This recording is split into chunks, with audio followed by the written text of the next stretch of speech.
Hello everyone, मैं स्वागत करता हूं अपनी यूट्यूब चैनल जिसका नाम है स्टडी वाला अड्डा।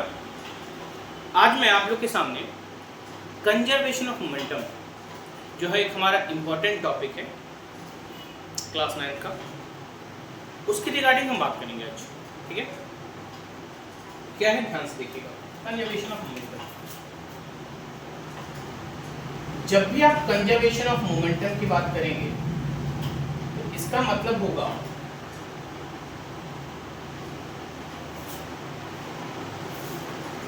Conservation of momentum.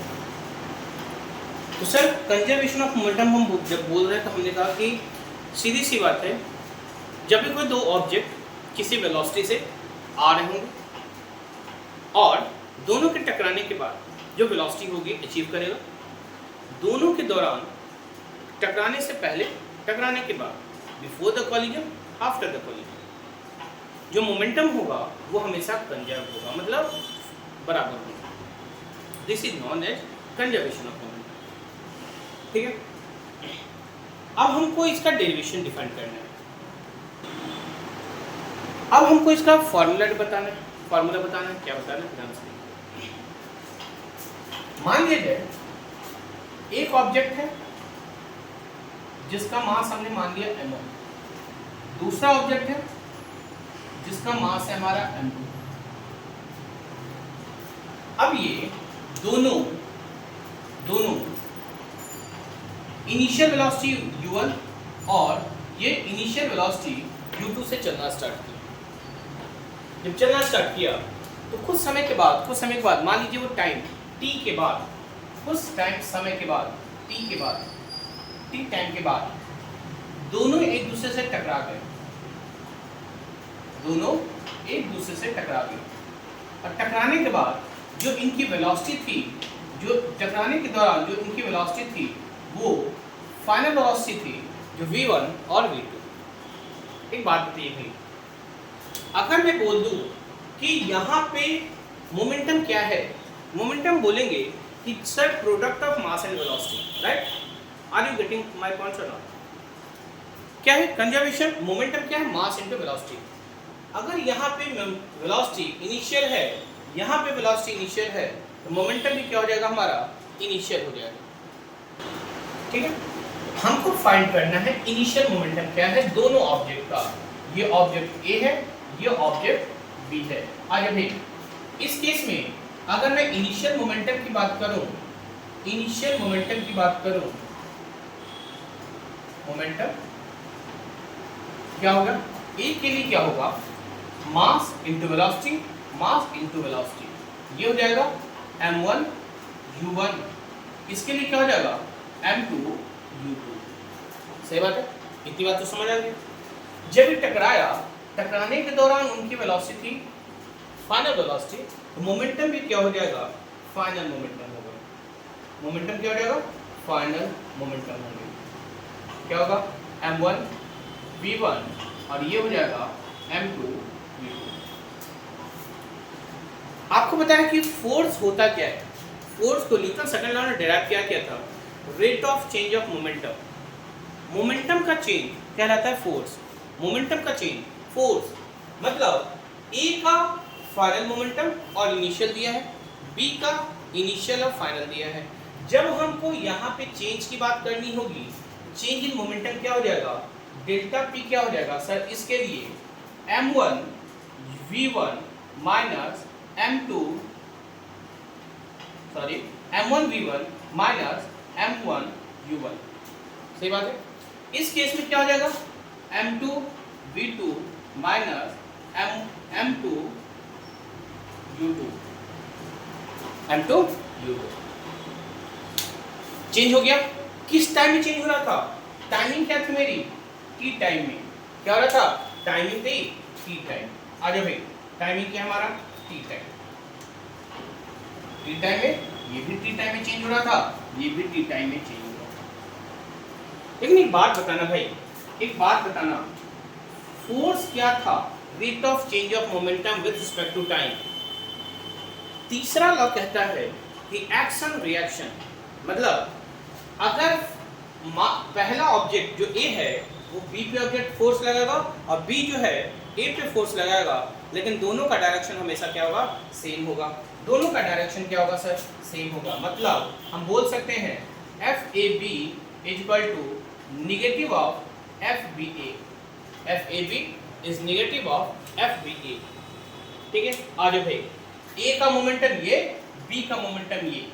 देखना भाई, ए का मोमेंटम हमारा क्या दिया हुआ है, ए का मोमेंटम ये, बी का मोमेंटम ये। Change of momentum, change of momentum, तो आप बोल सकते हैं delta P A change of momentum with respect to time is equal to minus delta P B, किसका मोमेंटम, बी का momentum with respect to time. इधर आ जाना, इधर आ जाना। क्या है, ए का मोमेंटम क्या है, m1 v1 minus m1 u1 upon time, upon time equal to negative negative negative negative. देख लेना डेल्टा पी क्या हो गया सर, डेल्टा पी भी ये है m2 v2 minus m2 u2 upon time. कुछ नहीं करना, ब्रैकेट में डाल दीजिए, टाइम से टाइम खत्म, टाइम से टाइम खत्म। क्या हो गया हमारा, देखिएगा इधर लिखा मैं m1 v1 minus m1 u1 equal to minus plus minus m2 v2 minus minus plus m2 u2, m2 u2। सही बात है, समझे बात क्या। आइए, आपको कुछ नहीं करना, जो माइनस है उसको प्लस में चेंज कर दो, या फिर करो v वाले को एक साइड ले आओ, u वाले को एक साइड ले आओ। v यहाँ है, v यहाँ है, ये माइनस में है, इधर आएगा तो प्लस में हो जाएगा।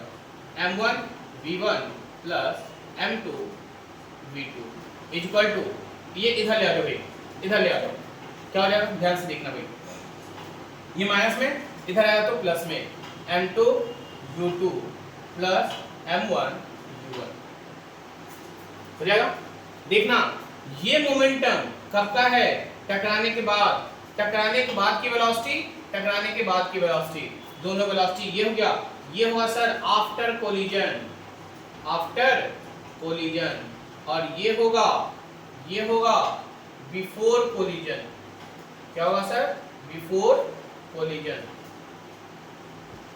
Before collision. इसीलिए हमने बोला momentum before collision is always equal to momentum after collision. या फिर आप बोल सकते हैं जो मोमेंटम है वो कंजर्व है, बराबर है। क्या सर, बराबर। बोलो समझ में आएगी, अरे बोलो ना हाँ, चलो ठीक है। मान लो ये इसका सबसे बेस्ट एग्जांपल है, best example bullet of gun. Best question आते हैं जिसको हम रिकॉल वेलोसिटी के नाम से जानते हैं। रिकॉल वेलोसिटी क्या है, मान लिया जाए बुलेट का मास 100 ग्राम, मान लो 50 ग्राम। बुलेट से जब, गन से जब वो बाहर निकला, किसी वेलोसिटी से निकला होगा, बोलो हाँ सर, निकला होगा। मतलब mass of gun, sorry velocity of gun और velocity of the bullet, mass of gun, mass of the bullet, दोनों दिए। मतलब बुलेट का मोमेंटम और गन का मोमेंटम हमेशा क्या होगा, हमारा बराबर होगा, हमेशा बराबर होगा। और रिकॉल वेलोसिटी हम हमेशा गन की वेलोसिटी निकालते हैं। जब बुलेट बाहर जाएगा तो गन जिस वेलोसिटी से पीछे की तरफ जाएगी वो वेलोसिटी कहलाएगा हमारा रिकॉल वेलोसिटी। क्या कहलाएगा, रिकॉल वेलोसिटी। अरे हाँ, देखना, तो हम बोलते हैं recall velocity is the velocity of the gun when the bullet is fired from the gun. जब बुलेट गन से फायर्ड हुई, उस दौरान जो गन है जिस वेलोसिटी से पीछे की तरफ आ रहा है उस वेलोसिटी को हम बोलेंगे रिकॉइल वेलोसिटी। अरे क्या बोलेंगे, रिकॉइल वेलोसिटी। बोला हाँ कि ना, समझ में क्या। ये है कहानी, कुछ केस है, कुछ केस है हमारे पास। केस क्या है, ध्यान से देखिए। आपको हमने क्या बता दिया, डेरिवेशन लिया, फॉर्मूला हम लिया m1 u1 plus m2 u2 equal to m1 v1 plus m2 v2।